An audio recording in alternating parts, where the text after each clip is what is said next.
larangan itu Ada melanggar hak kesempatan konstitusional itu. Emang ada negara kesempatannya untuk juga. memperoleh Warga negara hak yang sama biasa. dalam hukum. Tiap kali kan? Gila, parah. Ada tindak zolim.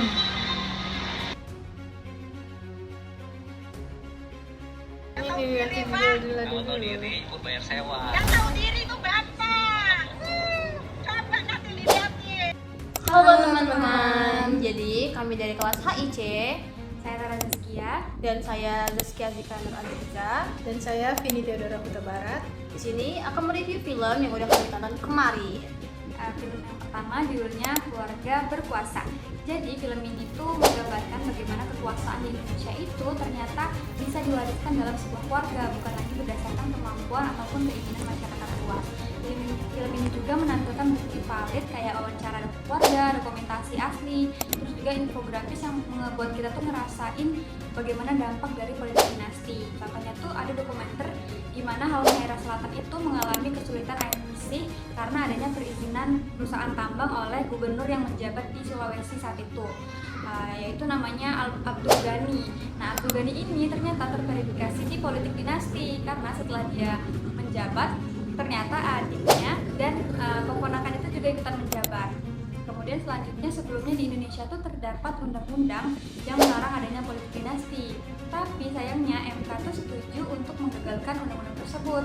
Nah, makanya pada saat itu terjadilah peningkatan calon kepala daerah yang terverifikasi politik dinasti, yang mana pada waktu 2014 tuh cuma ada 12 orang yang terverifikasi politik dinasti, tapi waktu 2015 meningkat jadi 57 orang.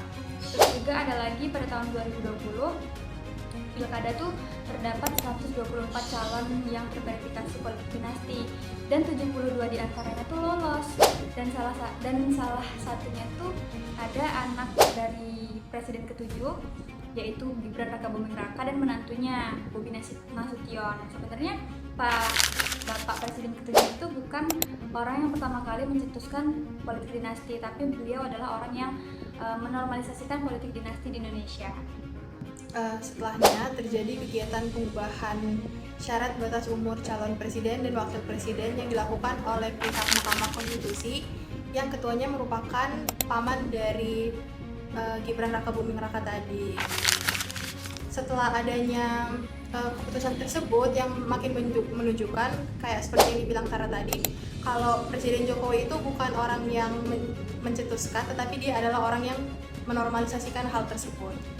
Setelah Gibran bisa mencalonkan diri menjadi calon wakil presiden, adiknya Kaisang Pangarep bisa naik lagi menjadi ketua partai, walaupun dia masih baru 2 hari bergabung ke dalam partai tersebut.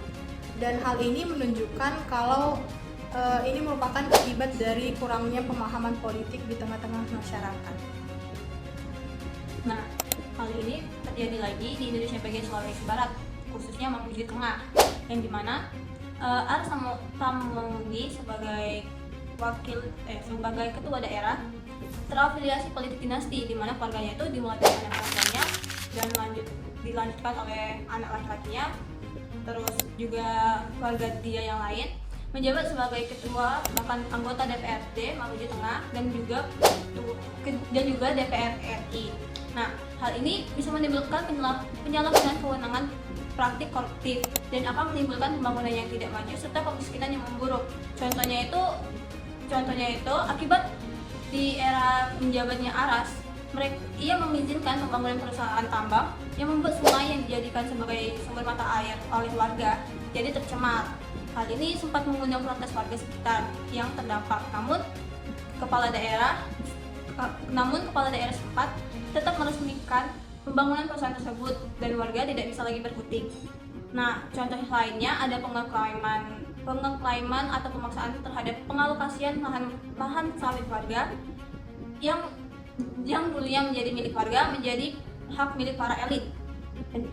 Selang waktu terjadi juga perubahan batas umur pencalonan wakil wali kota dan wali kota yang sempat memicu protesan warga dengan dalih tolak politik dinasti, yang kemudian memunculkan tagar peringatan darurat yang sempat viral kemarin. Jadi itu guys, tuntutan dari film Keluarga Berkuasa itu.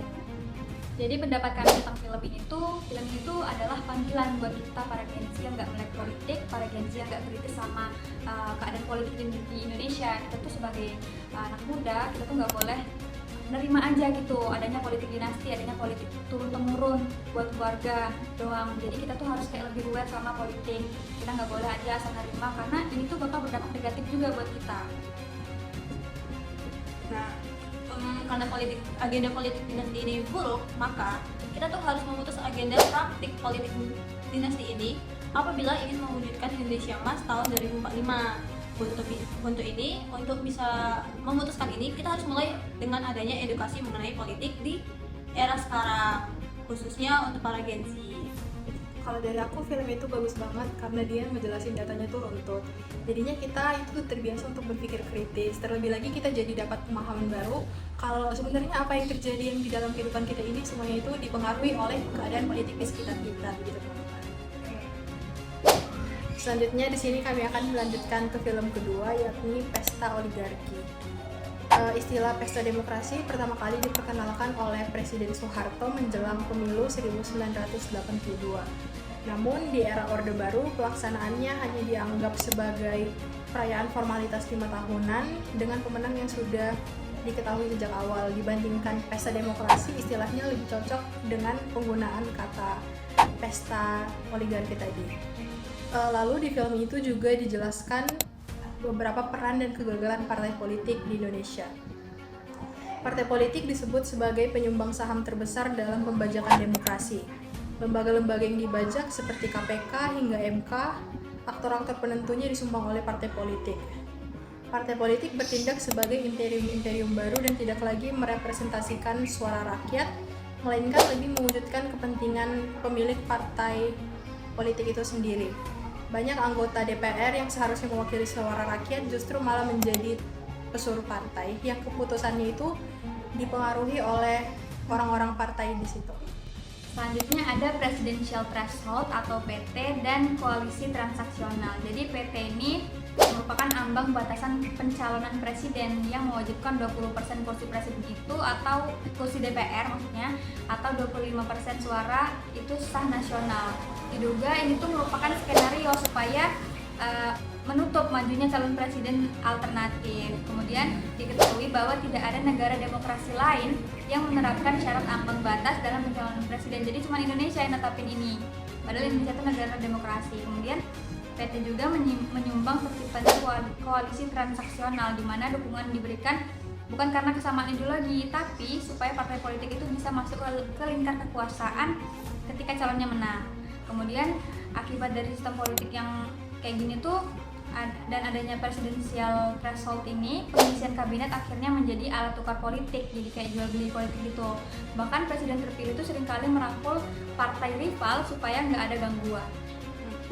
Oke, selanjutnya di dokumenter ini juga menjelaskan kalau rusaknya demokrasi ini udah diklaim dimulai dari pelanggaran etik Mahkamah Konstitusi (MK) yang meloloskan Gibran Rakabuming Raka sebagai calon wakil presiden.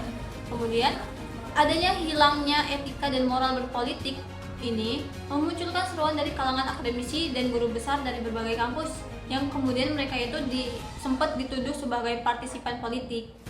Nah, mereka itu melakukan hal tersebut itu sebagai respon atas ketidakpercayaan terhadap kebijakan dan penegakan hukum formal, terutama setelah kegagalan memenuhi janji politik terkait penuntasan pelanggaran HAM dan konstitusi. Dari situ muncullah inisiatif Mahkamah Rakyat atau People's Tribunal. Mahkamah Rakyat ini adalah mekanisme alternatif dalam sistem demokrasi yang muncul karena ketidakpercayaan rakyat terhadap lembaga penegak hukum yang dianggap tidak lagi konstitusional atau tidak menyidangkan kasus dengan serius. Kualitas pemilu 2024 ini dinilai sangat buruk oleh para kritikus karena pelanggaran etik, peran para aparat negara, dan dugaan penyalahgunaan kekuasaan, bahkan diberikan skor rendah hingga minus. Film dokumenter Pesta Oligarki ini memberikan gambaran kepada kita tentang kondisi demokrasi Indonesia yang semakin mengalami degradasi akibat dominasi oligarki dalam proses politik dan pemilu.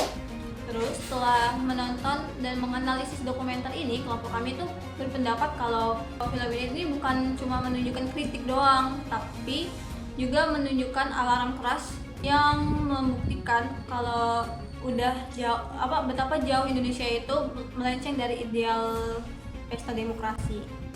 Selain itu kami juga berpendapat bahwa kita tuh nggak cukup cuma milih 5 tahun sekali, tapi kita juga tetap harus jaga praktik-praktik dari atas sana supaya nggak merugikan masyarakat luas.